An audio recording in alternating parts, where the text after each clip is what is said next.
মিছিল পরবর্তীতে সমাবেশে উপস্থিত রয়েছেন আমাদের সকলের মুরব্বী, আমাদের উপজেলা বিএনপির নেতা জনাব সৈয়দ রেহান ভাই, আমাদের মাঝে উপস্থিত উপজেলা বিএনপির সাধারণ সম্পাদক মুজিবুর রহমান মজনু, সাংগঠনিক সম্পাদক মাহবুল আলম জারিফ, অত্র ইউনিয়ন বিএনপির আহ্বায়ক আব্দুল হাসেম, সদস্য সচিব টুটুল, সিনিয়র যুগ্ম আহ্বায়ক শফিক, আমাদের আতাউল হক মিন্টু, উপজেলা যুবদলের সদস্য সচিব, এখানে আরও অনেকেই রয়েছেন, এখানে মনির মিল্কি, সুহেল সহ জেনিস, আমাদের কেন্দ্র কলেজ ছাত্র দলের সাবেক সভাপতি, এরপর দুলন মাস্টার সহ আমাদের উপজেলা বিএনপির নেতা, এরকম অনেকেই আছেন। হয়তো না অনেকগুলো হয়তো বলা সম্ভব হয় না, এই জন্য ক্ষমা সুন্দর দৃষ্টিতে দেখতে। সবচেয়ে বড় কথা, দিন শেষে সবাই আমরা ধানের শীষের লোক।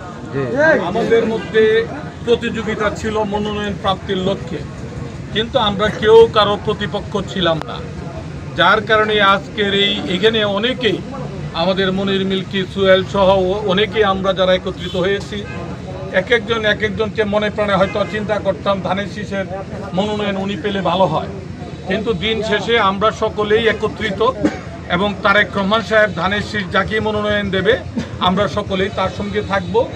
এই ঐক্যবদ্ধ বক্তব্য ইতিপূর্বে আমি দিয়েছি, অন্যান্যরাও দিয়েছে।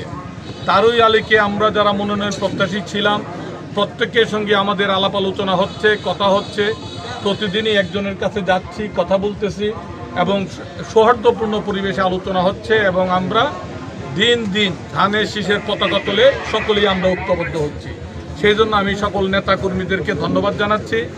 আর আজকে তাৎক্ষণিকভাবে এই যে মিছিল করে আমরা সমাবেশে মিলিত হয়েছি, শত শত লোক একত্রিত হয়েছেন, এতে প্রমাণিত হয় ধানের শীষের আওয়াজ যেখানে শোনা যায় এখানেই প্রত্যেকটা মানুষ ফুটে আসে, তার প্রমাণ আজকের এই মিছিল পরবর্তী সমাবেশ। আজকে আমার প্রত্যেকের কাছে অনুরোধ থাকবে, এখানে যারা রয়েছেন, যারাই মান অভিমান করে রয়েছেন, আমাদেরও ত্রুটি বিচ্যুতি আছে, ভুল স্বীকার করতে লজ্জা পাওয়ার কিছু না, এরকম প্রত্যেকের কারো বেশি কম কারো কম। আপনারা যারা এখানে উপস্থিত সকলেই ময় মুরব্বীর কাছে যাবেন, ছোট ভাই যারা অভিমান করে রয়েছে তাদের কাছে যাবেন এবং খালেদা জিয়ার দিকে তাকিয়ে তারেক রহমান সাহেবের নির্দেশ মেনে সকলেই যাতে আমরা ধানের শীষের পক্ষে কাজ করি এই লক্ষ্যে সবাইকে আহ্বান জানাবেন। সকলের সমষ্টিগতভাবেও একতাই কিন্তু আমাদের বিজয়ের মূল ভিত্তি।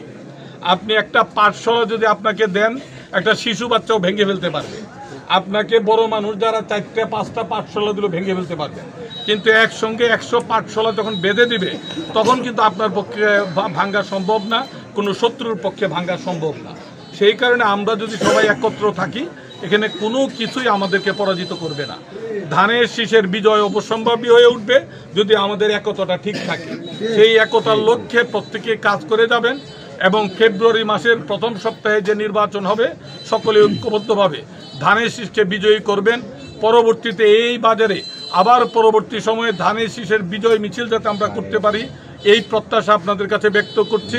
সবাইকে শুভকামনা জানাচ্ছি, সবার কাছে আমি দোয়া চাচ্ছি, আমার জন্য দোয়া করবেন, আমার নেত্রী বেগম খালেদা জিয়া অসুস্থ, ওনার সুস্থতার জন্য দোয়া করবেন, তারেক রহমান সাহেব যাতে বীরের বেশে বাংলাদেশে ফিরে আসতে পারে তার জন্য দোয়া করবেন। এই আহ্বান রেখে আমি এই সংক্ষিপ্ত বক্তব্য এখানে শেষ করছি। খোদা হাফেজ। বাংলাদেশ।